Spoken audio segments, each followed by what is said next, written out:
guys, it's Benny. In the insurance world, there's no such thing as a no-fault accident. If every driver was just following the rules of the road, no car would ever hit another vehicle. We'd all be stopping at stoplights, obeying turn signals, and following the orderly traffic patterns that are set about for us.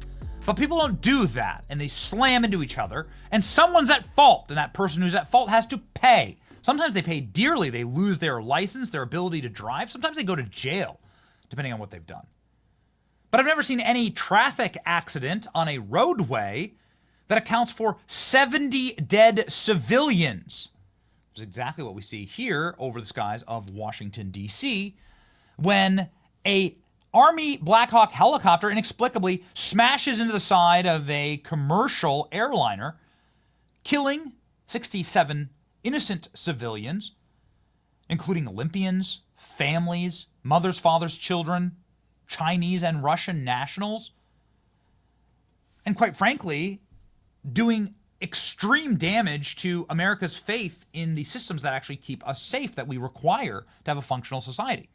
Somebody needs to answer for this. Who's at fault? We looked up the numbers. Between this crash and the last deadly commercial airline crash in America, there have been 150 million commercial flights in this country. 150 million without incident. So what happened here? You can't tell me that this was not preventable. Someone was at fault. And we think we know what's going on now because the black box from the airplane has been recovered.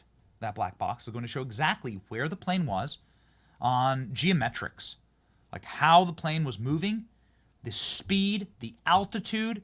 It's going to show like what happened with the collision, like inside of the actual plane itself, what systems were destroyed first, what the pilots were saying, what was the internal communication in the cockpit. It records it all, ladies and gentlemen. One final thing before we get to the findings of the black box, which are very dark and lead us to have to assume the worst at this point, is this footage here that I've been showing you for the last 60 seconds. This footage, taken from the top of a place called the Kennedy Center, which is far away from the collision course, but you can see the full totality of these two aircraft flying at each other. You can note, and you can see, wait right here for the explosion. You can note how long these two aircraft were heading toward each other. Watch. Boom. What you can see here in this specific footage was that the Army helicopter was flying for minutes on end in what seems like a targeted beeline towards that plane. There's just no other way to explain it until we get the actual footage from inside of the cockpit of the helicopter. There's no other way to explain it why in the 60-second video that Army helicopter went straight for the plane for a minute straight until it slammed directly into the side of it. And it's not like you can't see the plane. Even from here, we're miles away from the impact. You can see the commercial airline, and of course, you can see the explosion there.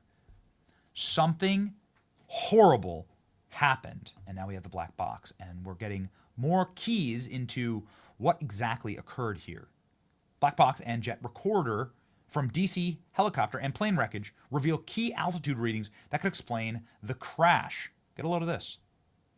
Data recovered from American Airlines plane and Army helicopter crash in DC revealed key discrepancy in their altitude readings that may be an explanation for the actual crash, the left 67 dead.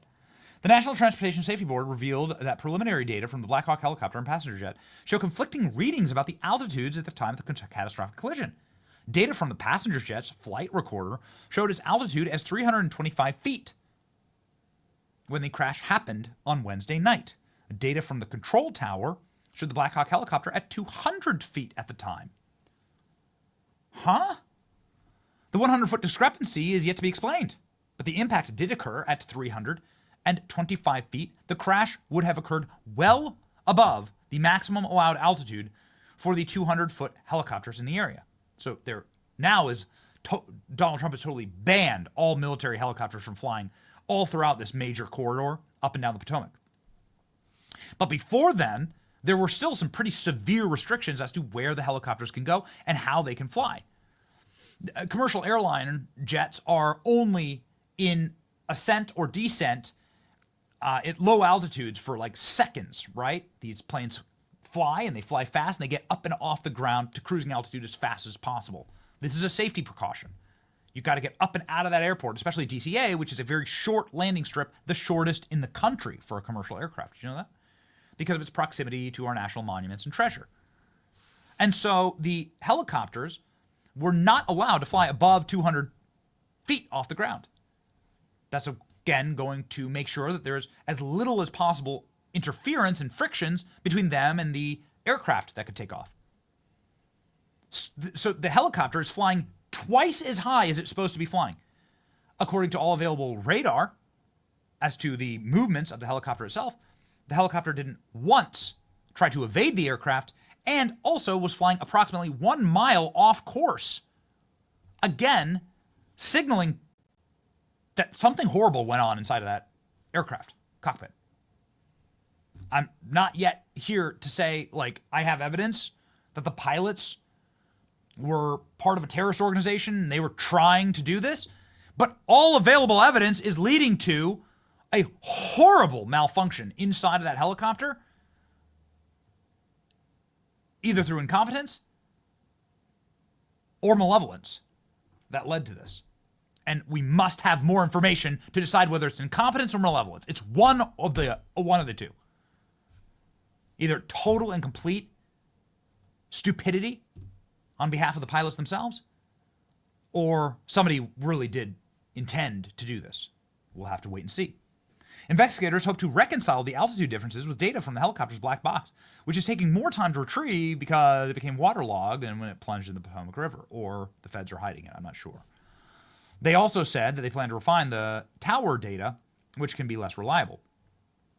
So the black box from the actual plane itself has been recovered. That's what you should trust. Screw the tower data. You trust the black boxes inside of the plane. They look like this, right? The flight recorders that have every available piece of information about what's happening to the entire airplane at all times for this exact purpose, right? In case these things happen. He acknowledged that there was dissension with the investigative team about how to release the information or wait until they had more data. Investigators currently do not have the readout from the Black Hawk, so they can't provide the information without the altitude the helicopter is flying.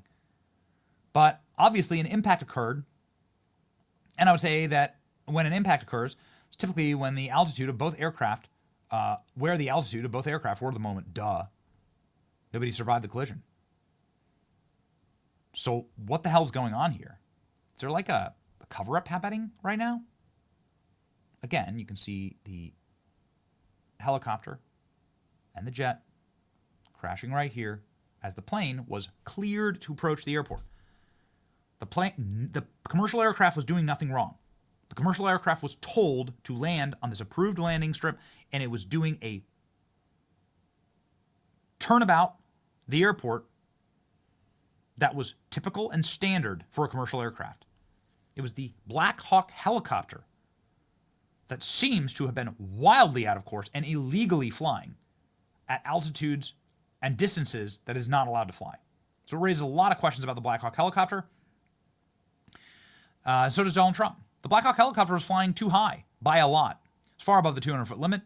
It's really not too complicated to understand, is it? Says Donald Trump. I mean, that's your commander-in-chief saying it's the Black Hawk helicopter's fault. May not matter, but the black box and radar data from the jet indicates the crash occurred at 325 feet. Helicopter cockpit displays says the helicopter was 200 feet when the crash occurred. Awaiting the helicopter black box to see if it confirms, explains why no evasive action was taken, and the helicopter pilots were in the clear, being at the altitude that they were supposed to be at. Okay, so they're saying that perhaps there was an instrument misreading, like the instruments were broken inside of this helicopter. You're going to have to show me data to prove that. Black box versus tower altitude difference, still waiting on the black box recorder for the helicopter. That's what we're going to need. We must have the helicopter data. Look, why haven't we heard anything about what was going on inside of that cockpit? That's the thing that has me so upset about this entire story. Where is the information from those pilots? There were 3 pilots. All we need to know about how high the black boxes were on the jet, saying it was flying helicopter black box means nothing. It was obviously at the same altitude as the jet. Idiots. Other things that lead you to scratch your head and question exactly what's going on here. Why did they wait 4 days to release Rebecca Lobach's name? Rebecca Lobach was the female pilot inside of the Black Hawk helicopter when it crashed. I'm not here to blame everything on Rebecca Lobach, but I am here to ask some real severe questions about why somebody with such inexperience in flying a helicopter, she only had 500 hours of flight time. That's not a lot of flight time to be flying over the most dangerous possible flying zone in America, inside of Washington, D.C., by this airport. I'm not saying that she also worked for Joe Biden. She physically worked for Joe Biden in the White House. I'm not saying that that disqualifies her from military service. But I am saying that if you're a part-time pilot, because you have another job here, and you're working for Joe Biden, you clearly are not a fan of Donald Trump, and you're definitely not a fan of Donald Trump's policies, obviously. You're working for an activist president. She is herself an activist. This has been proven over and over again. Her own family says she's an activist. Her own family has eulogized her as an activist and an ally. Okay, fine. Again, doesn't disqualify you from military service. What it does cause is people asking questions about why would you wait to release her name, and then when you release her name, 0 social media footprint.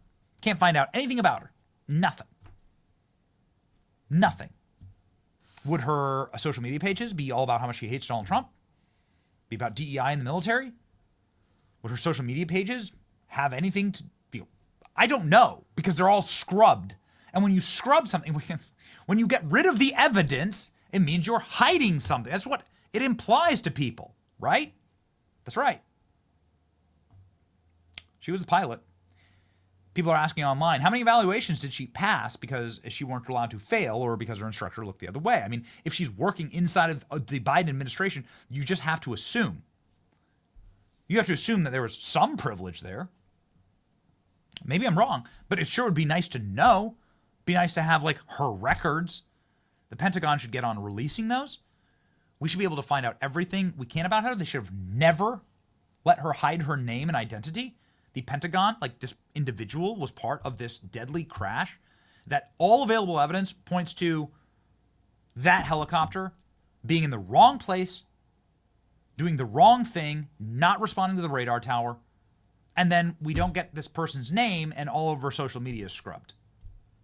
So what exactly are they hiding here? Why haven't we recovered the black box? You know, the black box have transponders on them. The black box have little GPS units inside of them, so you can go find them in case of something like this.